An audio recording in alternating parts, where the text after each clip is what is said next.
talk. Securing sensitive data, a strange game. Sorry, I kind of ripped off the War Games movie there. The only way to win with securing sensitive data, particularly credit cards that I deal with a lot, is not to play, not to try and do it. I'm Jeff Elliott. I've got a bunch of 3-letter acronyms, 4-letter acronyms, all that kind of stuff. That said, I'm not an InfoSec rock star. I don't have a Tumblr or a tutu, which we all know those things are required from the video. I'm an associate director with Protiviti. Put that in there because we're hiring, so if anybody wants a new job, see me or any of my guys that would rather be fishing. The one credential that I will disclose is I've got 7 years PCI QSA, which I've been around the block a few times and seen the problems that can happen when you try and secure sensitive data. Fine print, things I'm going to recommend, do them at your own risk. Many of them are expensive. If you do it right, that's a great thing. If you don't do it right, somebody will get mad at you. There'll be some products listed later. They're just representative samples from a Google search. No sponsorship of any of that. You need to choose what works best in your environment. My mentor thought I should put that I'm not a lawyer. I'm a consultant. I'm probably not your consultant, but we can probably work something out.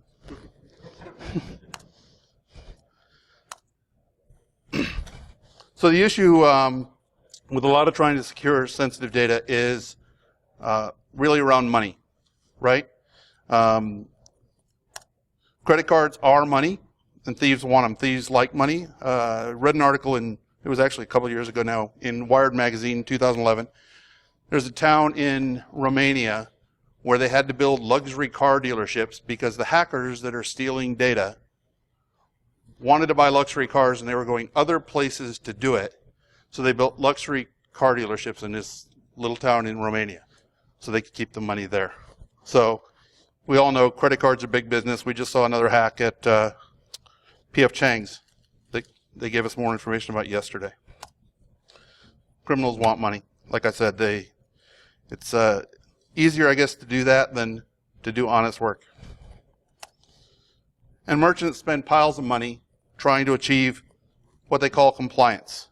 Some standard, PCI standard, some other standard tells them you have to get compliant. You have to pass all these tests. Little compliance math. The sum of all the compliance pain and cost that you incur, we all know, I've heard it in the 2 talks before this, does not equal security. Compliance is not security. Security is security. Compliance is just compliance. So, the issue is money. Everybody wants it. We spend all this money on it. We still have all these data breaches. And, way too much. Again, we just had P.F. Chang again. All the ones we've heard about in the last couple of years. The problem is the money, right? It's the people want to steal it, and there's just no way to really stop them from doing that. So I wanted to tell 3 stories just from my experience as a QSA, and these are really typical. So I'll tell 3 specific ones. I won't name any names. I'll protect the innocent, but this stuff happens all the time. We see it every engagement we do. The first one that we see a lot is good crypto is really hard to do. If you're not buying, a solution from some vendor implementing exactly the way that they said it, that's been tested by the community, been in a whole bunch of different environments, and really been vetted out, you think you can do it yourself. And that's not just invent an algorithm, right? We all know we shouldn't invent an algorithm. It's even the implementation. So I had a client that we were doing an assessment, and they fought and fought and fought, and they said, our crypto is good. It's RC4 crypto. There's nothing wrong with it. Prove there's something wrong with it. And so we spent some time, looked at it, and said, okay, well, we know the problems with stream ciphers are key reuse. If you do reuse the keys, we got a big problem. If you don't reuse the keys, interesting how you're doing that, but let's figure that out. So we go through, talk to the administrators, the people who built it, and said, okay, how do you do encryption? They said, well, we first generate this really, really long random key with all this good entropy, and it's pseudo-random, but really long thing and really great. Okay, great. Then what do you do? Well, then we encrypt the data. No. You're not getting off that easy. How do you encrypt the first credit card number that you see? Well, we grab the chunk off the front of that key, and then we run it through the algorithm, which we found on the internet and wrote in our own language. That actually seemed to be okay. And then we encrypt the data. Okay, great. Now the second credit card comes in, what do? Well, we get some key material and we encrypt the data. No. What key material? Well, that key material off the front again. Okay, do you ever change that key material? Do you ever get anything other than that first chunk off the front? No. Okay, here's a spreadsheet, and your crypto's broken. They changed to AES, so that was a good thing. And it was properly implemented. The next one, some people are going to yell at me. The PCI Council has been saying for a long time that segmentation is isolation and segmentation is not controlled access. Now, in modern day IT environments, trying to actually run a business, this is really painful. You really cannot properly segment modern environments like the military can, because they have all of yours and my money, do that in a merchant type environment successfully. There's always going to be something that has to talk to some in-scope system, and the PCI Council says that that is therefore going to have to be in scope. We talk about there's a new PCI DSS version 3.0 comes effective here. It's actually effective now. You have to do it starting first of next year. And people are freaking out because they're like, well, what's this noise I'm hearing about we have to actually do isolation and not just segmentation like we did it before and kind of let a few things through? Well, they've been using the word isolates since 6 years ago in PCI DSS 1.0 or 1.1. Nobody wanted to hear it. Nobody wanted to do it because it's really hard to do in a merchant environment. So what do? We do as well as we can, right? We limit things. Well, some people do better at that than others. We limit things as much as possible, and then the rest gets allowed through. And we try and talk about how there's no real risk there. They continue to say it in all versions up through current. Jericho, however, was right. We had the PCI scoping group several years ago. Some of those slides were in that kind of beginning thing. And the purpose of that was to try and resolve this and bring sanity to scoping. The problem is exactly what Jericho says here. It was a colossal waste of time and energy. There were like 50 people, hours and hours and hours and days spent on this thing, wrote this paper. PCI Council would not let us release it. And they let us release it as an open source document. So they wouldn't sign off on it like they do most of their special interest groups. And when I first saw Jericho's tweet, because of all the work that I'd put into that thing, I was kind of upset. It's like, well, what do you mean? I don't get it. Because I still was kind of drinking that Kool-Aid if you could actually segment an environment. Then what happened is, I started watching, we have a really good pen test group. And I started watching what they were doing. And they're practically unstoppable. As probably any good pen tester is, right? In these segmented environments where you don't isolate traffic, you don't isolate systems that have data that thieves want from other systems that don't, there's always another way in. I watched recently my pen test lab went after an engagement on a client. It was an external pen test. They found a vulnerable device on the perimeter, hacked that. From there, they got into Active Directory, got domain admin. From there, they started crawling around the network some more, and they found a server that had credit card data in it. And the client's response was, actually the database below is QA, but it's part of PCI and contains credit card info according to our sysadmins. So we can consider that you've reached your goal. We'll wait for your report. And this happens over and over again. Segmentation does not work. The third one I'd like to talk about is there's these humans. They're always getting involved in our security. We could have perfect security if it was just the systems and no humans, I think. But we do. We have them everywhere. So what do? So this slide here is an in-case slide from in-case forensic. And I had to blur the credit card numbers. Sorry. You won't be able to actually use those. But what this was we had a client, we did an assessment. We were just doing a have we been breached assessment. Is there any kind of clue that anything bad has happened? We don't know it. Nobody's told, Secret Service hasn't knocked on our door. There's no kind of announcement, anything like that. But take a look around and see what's going on. Okay. So we did a bunch of tests, and we ran forensic images on some systems. Kind of the thing that they're supposed to do every year before we come to do their PCI assessment, right? So we did that. We sent that off to our lab in New York. And those guys went through it, and they said, well, there's credit card numbers in there. No, they're not really so good with the PCI. They were right. It was credit card numbers. But more than that, it was track data. Track data, now you know why I blurred it. With track data, you could make new cards. So that is prohibited to be stored because of that by PCI. And it was all over their systems. So we found it, talked to them about cleaning it up. And they said, well, we figured out where the problem was. It was the help desk. The help desk said, but I needed to debug a production problem. And I forgot to turn it off when I was done. So it's just writing this data all over the disk. That was fun when we did this year's report on compliance for them, because we triple checked that. But there is some hope. Right? We don't have to just live with all this data getting breached all the time. There's a potential solution.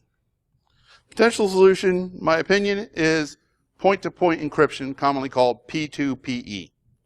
And I put tokenization as a separate item because I don't really care about tokenization. If you need it in order to do things like fraud prevention, customer tracking, those kind of things, and you can't do that on the encrypted values for whatever reason, fine.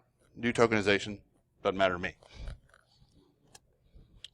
So, how do we go about doing that? So the PCI Council has an FAQ, which is kind of our Bible, so we'll have a reading from the sacred guidance today.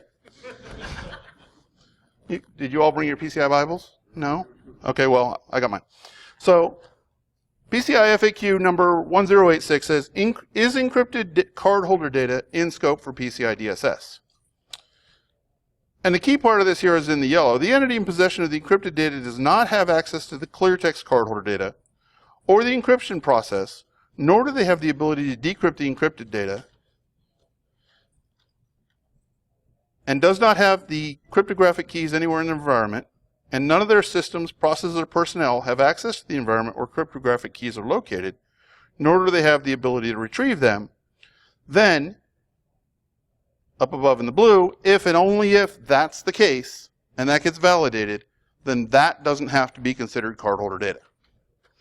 Now, I think that when they were doing that, they were probably thinking about tapes at Iron Mountain, right? Because nobody has the keys to the tapes at Iron Mountain, so Iron Mountain probably doesn't need to be in scope for your PCI assessment. But what it also means is as technology improved over the years, we got to where we can do encryption in ways that all these criteria are met.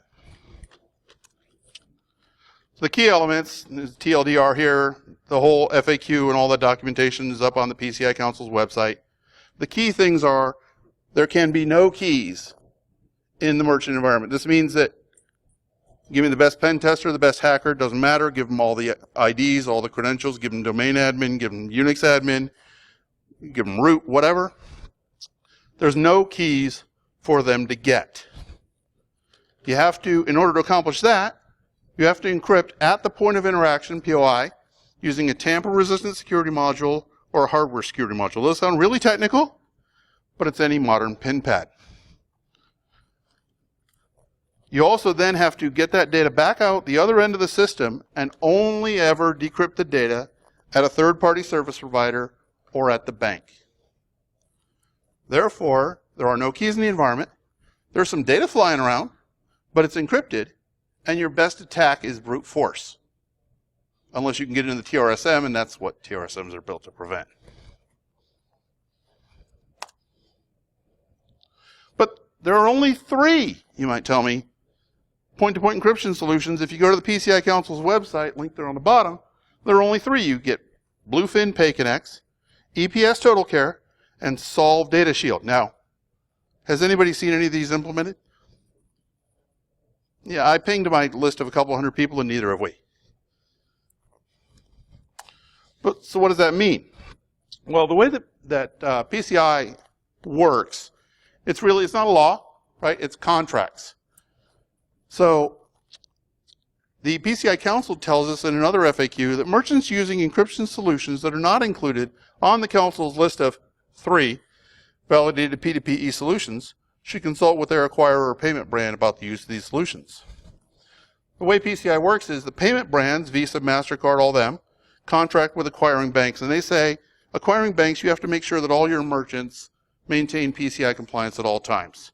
And then report that up to us, and that's how that's going to work. Well, then acquiring banks, in order to comply with that, contract with merchants and say, merchant, you have to maintain PCI compliance at all times. You have to meet all the requirements, and you have to do whatever level of assessment based on how many transactions you're doing. You have to do all that stuff. So that's how the legality of all this works. That's how people are forced to comply with PCI. It's all these contracts. So, restating that, the acquiring banks enforce the compliance requirements on merchants. And the acquiring banks are accepting alternative solutions. And sometimes they sell them. So there are far more than 3 potential solutions that I've seen. This is just a quick Google search. There are more than this on the list. Again, none of these are sponsored. I know some of them. Some of them I just found can also do this work. But you might say, well, my database only takes 16-digit numerics, or my data entry fields, or my whatever part of your system only takes numeric 16-digit. And we all thought crypto made big, ugly, long hexadecimal strings with equal signs on them when they're base 64 encoded. So there's also available format preserving encryption. What format preserving encryption does is it keeps doing the crypto until it finds a value that meets the format of the original data. So if you have a 16-digit numeric, it keeps doing this until it finds a 16-digit numeric, and then that's what the crypto value is. Why does that work? Because you can back it out and do the same thing backwards and get back to the original number. There are potential drawbacks. Here we are again with money. This can be expensive, right? Everybody wants their little hand in your pie. So there's the cost for equipment. There's setup costs. There's, the real big one is there are ongoing transaction costs. Whoever's doing this for you wants a little taste of every transaction that you do. So it can be expensive. The next one's what I like to call data jail. These providers would just love to get into an arrangement, providers or banks would love to get into an arrangement where they have your data and you can't get it back. If you want to change providers, that's kind of too bad because you didn't think about that on the front end. So what you want to do with that, and some of the other stuff on the money, is make sure that your contract negotiations are handled properly on the front end, so that you have terms in there for, what's the exit strategy, how do we get the data back out, how do we cap fees, how do we do, reduce setup costs, those kind of things, technology uplifts, those kind of things that you need to do. You want to think about those all up in the front end. So the next one is, as you can see, sometimes your information security budget may shrink if you do this, and all of a sudden there aren't any credit cards left in the environment to steal, right? So the stick of compliance is a mighty weapon, and if you remove it from its rightful place, they might take away some of your money. So overall, so what? Why do I want to do this? Well, thieves can't steal data that you don't have. Well, there went their Mercedes. Auditors can't audit what you don't have. There went my job, but I really want to do healthcare if anybody's got any options there. And there are no breach fines if you don't have a breach. Those breach fines can get astronomical, as we probably have seen. Also, another benefit is no CIOs, CEOs, or CISOs have to get fired if there's no breach. Is that too soon? Thanks, that's my time.